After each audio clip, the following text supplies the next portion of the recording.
Halo semuanya, balik lagi bersama saya, Pandu, di channel saya Data-Data.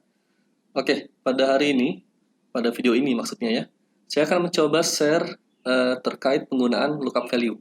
Nah, lookup value apa sih?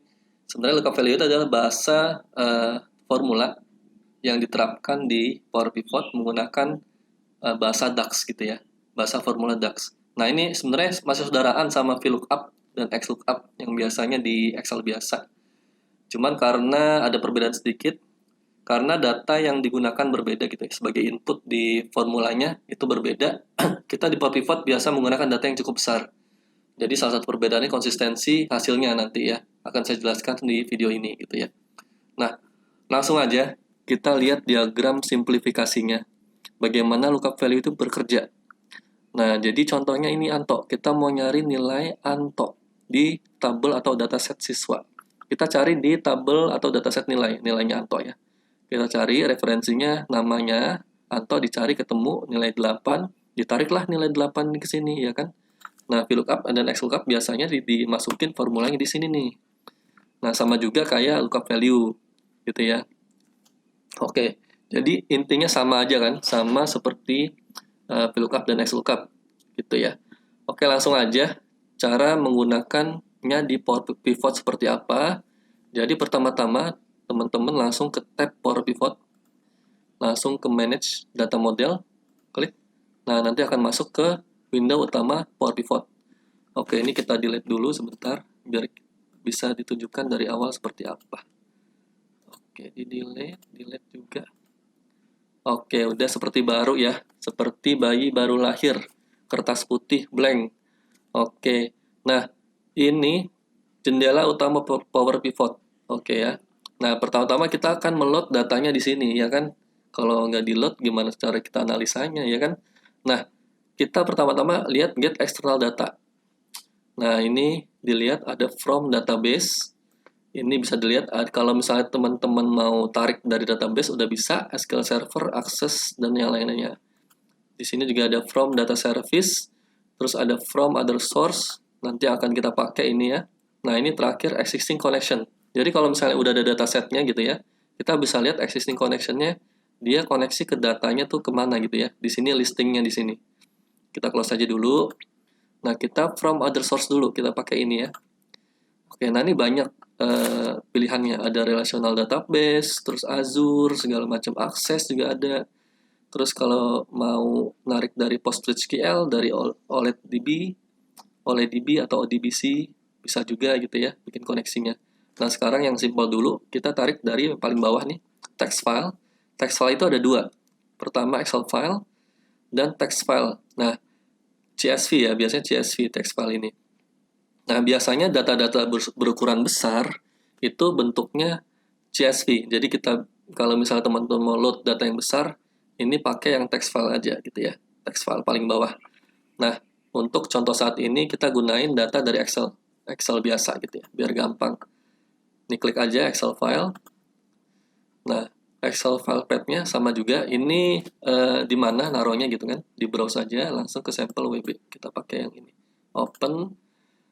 Nah, karena di datasetnya saya udah menaruh nama-nama di masing-masing kolom, nama kolomnya gitu ya. Biasanya secara standar sih udah ada, setiap data tuh udah ada nama kolomnya. Jadi di tick mark aja. Use first row as column headers. Gitu ya, di tick mark. Next. Nah, akan keluar sheet dari, jadi di dalam Excel yang tadi kita pilih itu ada dua sheet. Sheet cash atau customer, nanti kita rubah aja namanya. Cash sama sheet tarif. Nah, ini masing-masing sheet ada data setnya gitu ya. Dia buka. Nah, ini yang terakhir ini semacam kayak temporary sheet kali ya. Ini nggak usah diapa-apain, jadi kita pilih dua ini aja. Nah, sebelum kita load di Power Pivot ini, kita bisa pre-filter namanya. Jadi filtering sebelum di load gitu ya. Misalnya kita mau filter beberapa value aja untuk di load gitu ya. Kita bisa langsung, tadi kesini ya, preview and filter, klik aja. Nah, kita misalnya mau load bulan Januari. Nah, ini bisa kita load bulan Januari aja gitu ya. Oke. Nah, sama juga tarif juga bisa gitu ya. Nah, kalau udah oke semua, di tick mark semua, dua ini, finish.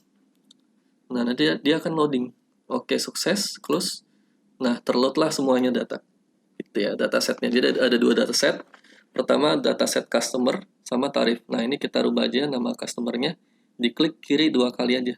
Tek tek. Nah, atau kalau mau gampang klik kanan di sini, nanti keluar pilihan banyak. Kita pilih yang rename. Customer jadi customer. Customer.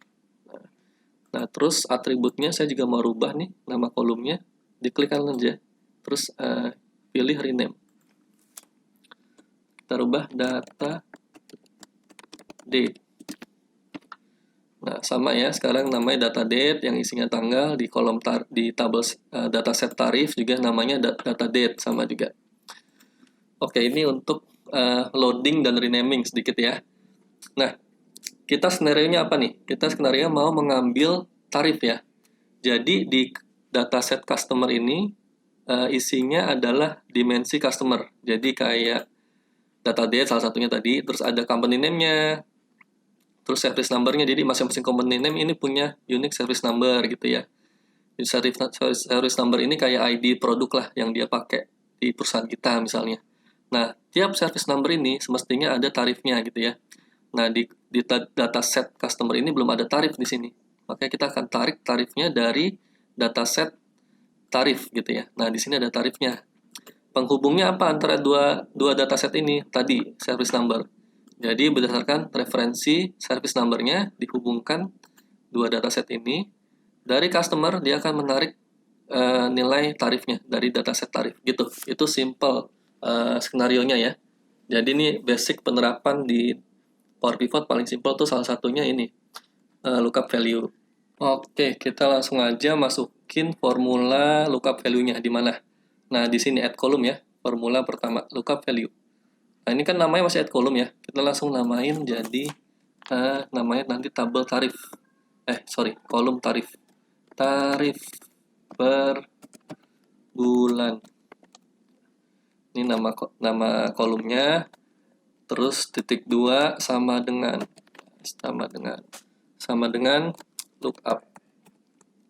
lookup value, masukinlah. Nah, ada tiga nilai yang dibutuhkan untuk lookup value ini. Yang pertama result column name. Jadi hasilnya kita ngambil dari mana gitu kan. Nah, kita ke tabel atau dataset tarif. Kita klik di mana aja di kolom tarif per bulannya gitu ya. Koma. Nah, berdasarkan referensi nilai apa? Search column name 1. Nah, nilai service number di dataset tarif, lalu ke dataset customer, balik lagi ini yang terakhir, search value-nya. Nah, ini di service number juga sama. Oke. Jadi intinya kita nyari nilai tarif per bulan di dataset tarif gitu ya. Berdasarkan service number di dataset tarif dan service number di dataset customer gitu kan. Penghubungnya ini dua. Oke. Kita enter. Nah, error nih. Jangan panik. Oke, kenapa error? Nah, kita bisa lihat errornya di sini. Jadi sudah ada sebelah, kalau kita klik error, sebelahnya ada tanda seru dengan CTRL. Kalau di hover aja di sini tuh kelihatan calculation error bla bla bla gitu ya. Kalau mau lihat detailnya, diklik aja, klik kiri, show error. Nah, calculation column customer bla bla bla, intinya kolom ini return-nya lebih dari satu tarif. Nah, si lookup value nggak bisa return apa-apa karena nggak bisa memilih dari salah satu tarif tersebut gitu ya. Kalau dia milih dari salah satu tarif tersebut, hasilnya akan inconsistent karena misalnya satu service number ada beberapa tarif, dia milih random dari salah satu tarif tersebut, bisa aja salah kan hasilnya seperti itu. Jadi dia tidak bisa return value-nya. Nah, ada lagi yang mempermudah. Kita bisa lihat, misalnya kita klik di mana aja, kita navigate to first error. Nah, ini jadi berguna sekali. Jadi kita bisa tahu nih errornya pertama kali di row yang mana gitu ya, di baris yang mana. Klik aja, klik. Nah, kebetulan nih dari row pertama ini udah error gitu ya. Ini udah error dari row pertama gitu ya. Jadi kita sampling aja satu service number, kita lihat di dataset nil tarif gitu ya. Di copy aja, copy biasa, klik kanan, copy, terus ke tabel tarif. Nah, nanti di service number-nya, di kolom service number, di tabel tarif, klik yang panah ke bawah, keluarlah ini pilihan number filter. Klik equal. Jadi kita mau nyari nilai sama dengan equal. Nah, klik kanan di sini, paste. Oke. Nah, keluarlah, ya kan? Jadi, service number tadi dicari ke sini, ketemu nih service numbernya. Ada 5 service number dengan tarif berbeda-beda. Nah, ini si lookup value tidak bisa return nih salah satu tarif. Gitu ya. Intinya seperti itu gitu. Jadi, itu kesalahan yang paling sering di lookup value. Gitu. Jadi perbedaannya pertama nih, kita lihat perbedaannya. Kalau kita searching lewat VLOOKUP, itu bisa keluar nih kalau misalnya ini meskipun ini ya, ini hasilnya banyak gitu ya nilainya. Kita coba lihatnya sebentar saya sudah bikin contohnya. Nah, ini contoh. Contoh ya.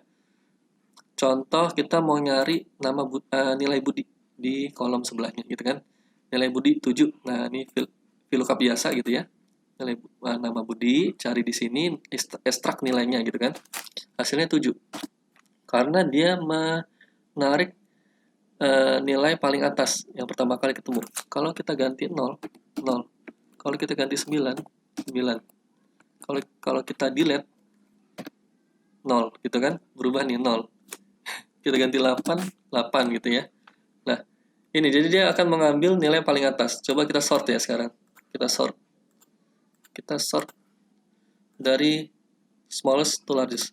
Tek. Nah, dia akan berubah jadi 2. Karena paling pertama itu 2 gitu ya. Sama juga XLOOKUP, sama juga dia akan mengambil secara default, dia akan mengambil dari pertama dulu apa yang ketemu gitu ya. Cuman kalau XLOOKUP dia ada lebih advance, dia bisa setting mau searchingnya dari bawah atau dari atas gitu ya. Gitu. Jadi ini membuat hasil result lookup kita menjadi tidak reliable gitu ya, berubah-ubah nilainya gitu. Tadi sudah saya peragakan gitu. Nah, berbeda dengan lookup value, dia harus konsisten gitu ya, karena kita bermain dengan data besar gitu ya di for pivot gitu. Kalau kita cari nilai yang salah ini gitu ya di data yang besar, itu akan ribet sekali gitu. Nilai yang benar yang mana gitu kan. Jadi harus konsisten. Value yang akan kita cari itu seperti apa, harus ada key column namanya. Key column nanti akan saya jelaskan sedikit di selanjutnya gitu ya.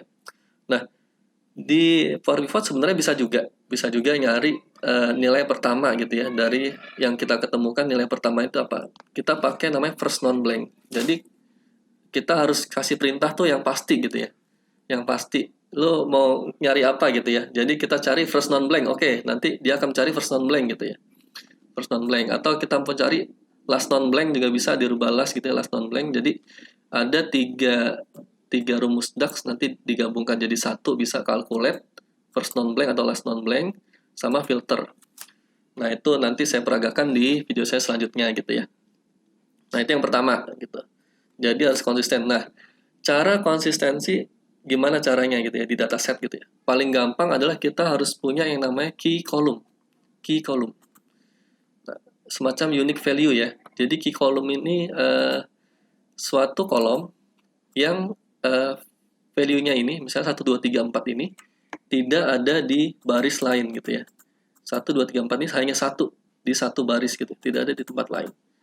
Dengan tarif yang unik, benar-benar unik. Oke.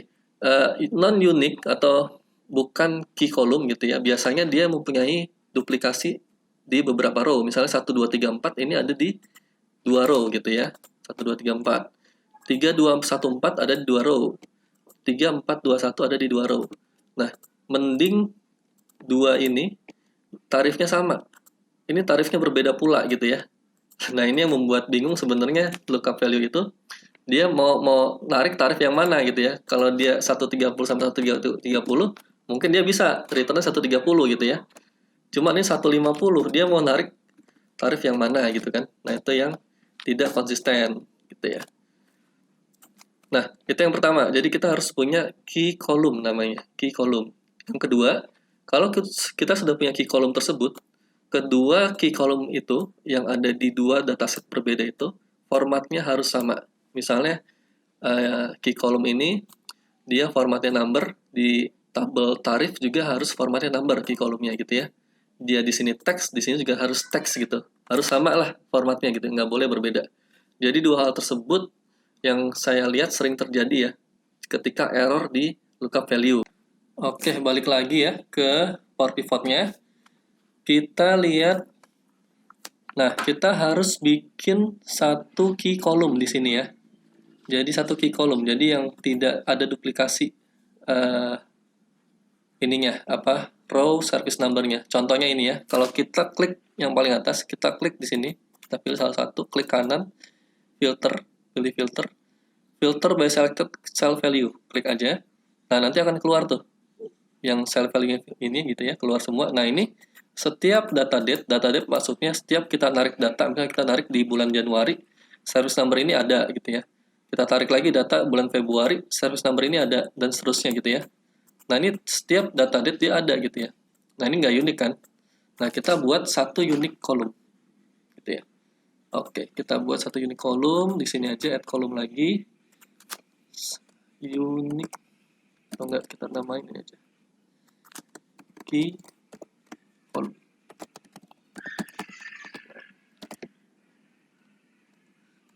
Titik 2 sama dengan kita lakukan operasi penggabungan dua kolom ya. Pertama klik yang ini service number, dikasih imbuhan dan gitu ya, lalu data date. Nah, jadi kita menggabungkan dua kolom service number dan data date. Enter. Oke, dia akan tergabung tuh, tergabung ya, tergabung. Sama kita lakukan juga di dataset tarif gitu ya, sama juga. Nah, add column key column titik 2 sama dengan service number dan data date. Oke, key column kita udah punya key column di dua dataset. Oke, jadi sekarang kita rubah referensinya. Tadi kan referensinya ke service number ya, sekarang kita rubah ke key column-nya. Tadi referensinya, jadi kita ngambil nilai tarif per bulan dari dataset tarif gitu kan. Nah, ini berdasarkan referensi number apa? Tadinya service number ya kan? Service number di tabel tarif dan service number di tabel customer gitu kan. Nah, kita rubah sekarang nih.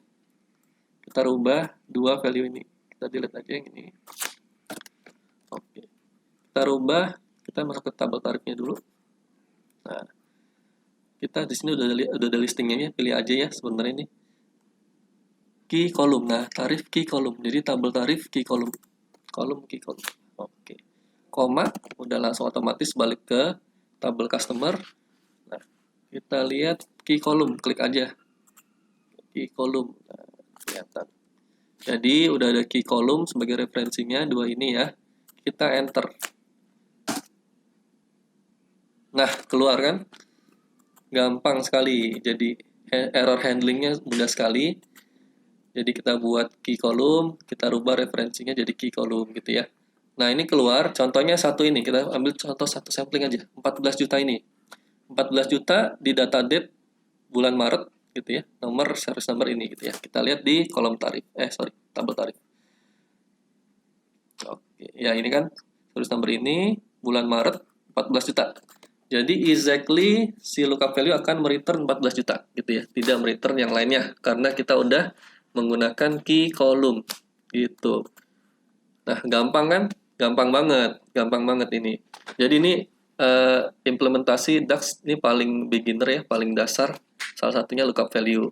Jadi tadi sudah saya jelaskan error handlingnya seperti apa gitu ya. Nah, itu secara tidak langsung kita melinking dua tabel ya, secara tidak langsung menggunakan rumus lookup value. Nah, ada lagi satu cara untuk melinking tabel gitu ya, tidak menggunakan rumus gitu ya. Itu kita bisa lihat di pojok kanan bawah. Pojok kanan bawah ini ada namanya diagram. Nah, ini diagram kalau kita klik dia akan ngeliatin nih semua dataset yang kita punya di Power Pivot yang sedang kita buka ini gitu ya. Nah, kita bisa aja kita hubungin key column di tabel customer ke key column ke tabel tarif gitu ya. Coba. Nah, nanti dia akan ada linking nih, tanda linking seperti ini ya. Garisnya kelihatan nggak? Nih, kayak garis linking gini kan. Nah, ini artinya dia linking key column-nya. Nah, kalau kita klik garisnya ntar key column gitu. Nah, ini mungkin akan saya jelaskan di video saya selanjutnya gitu ya. Cara melakukan linking tabel di diagram seperti ini gitu ya. Nah, balik lagi ke grid nih, pojok paling kanan. Sebelahnya nih yang kotak-kotak nih. Klik aja. Nah, ini balik ke grid lagi. Nah, oke. Ini sudah selesai semua kan? Sudah kita lakukan operasi lookup value dengan baik dan benar gitu. Yang terakhir, oke, ini langsung aja reporting. Jadi setelah kita lakukan operasi gitu ya untuk mencari nilai tarif per bulan, kita naruh reportingnya gimana ke Excel gitu kan? Kita langsung aja ke klik di sini ya, pivot table, gitu ya. Nah, nanti ada dua pilihan. Biasanya new worksheet aja, jadi dia akan membuka satu worksheet baru gitu ya untuk naruh reportnya. Kalau existing worksheet bisa juga, nanti kalian bisa taruh di mana aja gitu ya. Diklik aja mau taruh reportnya di mana gitu. Klik new worksheet, oke. Oke, dia akan keluar. Jadi outputnya ini berupa pivot table. Jadi ada dua output kita bisa tarik ya. Pertama standarnya itu pivot table defaultnya. Yang kedua kita bisa tarik tabelnya gitu ya. Jadi bentuknya tabular gitu. Datanya kita bisa tarik ke Excel gitu. Cuman itu ada resiko. Kalau misalnya teman-teman menggunakan data yang masih besar gitu ya, kita tarik ke Excel sama aja, nanti berat juga Excelnya gitu ya, untuk meloading data tersebut gitu. Jadi paling standar ditariknya ke pivot table, jadi kayak summary-nya gitu. Nah, mungkin teman-teman bisa untuk lebih lengkap cara penggunaan pivot table, mungkin nanti saya akan bikin videonya juga. Cuman teman-teman sebenarnya banyak tuh di YouTube bisa searching pivot table cara menggunakannya seperti apa gitu. Nah, ini saya jelaskan singkatnya aja. Jadi ini pivot table. Di sebelah kanan ada pivot table fields gitu ya. Nah, ini ada list data yang kita pakai. Tadi kan kita pakai data customer ya. Jadi data customer kita lengkapi dengan kolom tarif gitu ya. Nah, kita klik aja nih, ada kayak tanda panah di sebelah kiri kecil ya. Klik. Nah, nanti keluar tuh list tabel customer isinya kolom apa aja gitu. Ada data date tadi ya, company name, terus service number segala macam. Nah, pertama kita mau tahu customernya, company name-nya siapa aja sih gitu ya. Klik aja nih di customer, klik tahan gitu ya, klik kiri tahan, nanti langsung taruh di row. Jadi row itu kan baris ya. Nah, dia akan melisting company name-nya gitu ya. Itu yang pertama. Yang kedua, di masing-masing company name ada service number-nya. Ditaruh di bawahnya, berarti kan about service number-nya apa gitu kan. Klik di service number, atau enggak langsung klik centang di sini ya. Klik di sini. Nah, cuman kadang-kadang dia langsung random dia naruh mana gitu ya. Di centangnya dihilangin aja. Jadi, klik service number, klik kiri sama tadi, tahan, taruh di bawah company name. Nah, nanti akan taruh di bawah company name. Kalau teman-teman mau jangan taruh di bawah, dia taruh di sebelahnya gitu, bisa nggak ya? Ini sebenarnya lebih mempersimpel sih summary-nya. Kita bisa, ini ada tanda minus, kalau diklik, tutup, buka, tutup, ini plus, buka gitu ya. Cuman kalau teman-teman mau di sebelahnya, bisa langsung ke sini aja, klik di mana aja, di pivot table-nya, ke design, tab design ya, di sebelah kanan sini. Report layout, show in tabular form, klik. Nah, nanti dia akan di sebelahnya gitu, bukan di bawahnya. Ini agak old school biasanya kalau kayak gini. Jadi bentuknya tabular gitu ya. Oke, kita udah keluarin company name sama service number. Yang ketiga, kita mau keluarin tarif. Nah, tarif per bulan. Masukin, ditahan juga. Klik kiri, tahan. Masukin ke value-nya. Nah, udah sum of tarif. Jadi penjumlahan total tarif. Tadi kan ada beberapa bulan ya. Ini udah total penjumlahan dari company name about, service number segini, total tarifnya selama tadi beberapa bulan tuh 300 juta gitu ya. Nah, oke, itu udah dikeluarin sebagian. Nah, tadi kan ada beberapa bulan, saya bilang tadi sebelumnya ya. Kita mau lihat sebarannya, data date-nya. Oke, data date-nya ditarik juga, klik kiri, tahan, di kolom. Jadi di kolomnya. Nah, di kolomnya nanti akan keluar sebaran tarif per bulannya. Nah, kita baca ya reportnya. Jadi ini kalau mau dihilangin, klik close aja di sini, pivot table field-nya, klik close. About ink service number ini April 42 juta, Februari 68 juta, Januari. Oh, ini masih belum sort ya by bulan. Kita coba sort by bulan.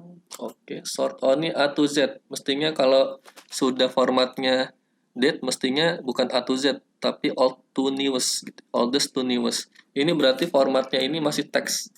Nah, oke, kita rubah sedikit ya format di Power Pivotnya agar kita bisa sorting ini by bulan. Januari di depan, Februari di depan, setelah Januari, Maret, jadi berurutan sesuai bulannya gitu ya. Oke, kita rubah, kita balik ke Power Pivotnya.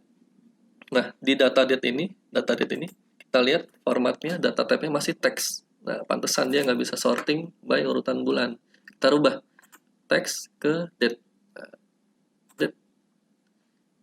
Nah, berubah jadi date. Key column-nya berubah jadi date, jadi nggak ketemu juga gitu. Jadi, karena ini berpengaruh ke key column-nya gitu ya, karena tadi kita menggabungkan dua kolom ya kan.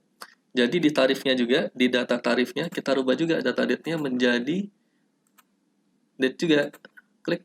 Nah, nanti berubah juga key column-nya kembali sama gitu ya. Keluar lagi tarifnya. Oke, ini udah kita rubah jadi data date. Kita balik lagi ke reporting-nya di Excel. Oke, ini udah berubah lagi data date ya. Tadi berubah. Kita rubah formatnya biar lebih enak ke home. Date-nya formatnya ke sini. Nah, oke. Terus kita sort. Nah, udah di sort otomatis. Sort oldest to newest. Oke, udah di sort. Jadi Januari 44 juta, Februari 68 juta, Maret 84 juta, April 42 juta. Nih ada sesuatu nih dengan perusahaan ini. Oke, jadi seperti itu reportingnya. Oke, satu lagi, gimana cara ngeluarin field list-nya? Tadi kan kita close ya. Teman-teman klik aja di mana aja di pivot table-nya, klik tab pivot table analyze, field list. Nah, nanti keluar lagi tuh field list-nya. Oke. Nah, gampang kan? Jadi ini adalah output dari Power Pivot berupa pivot table. Jadi kita bisa summarize data yang tadi kita olah atau kita analisa gitu ya. Oke. Semoga bermanfaat bagi teman-teman dan stay tune di channel saya Data Data sehingga saya dapat sharing kepada teman-teman hal-hal yang bermanfaat bagi teman-teman sekalian. Oke, terima kasih dan sehat selalu.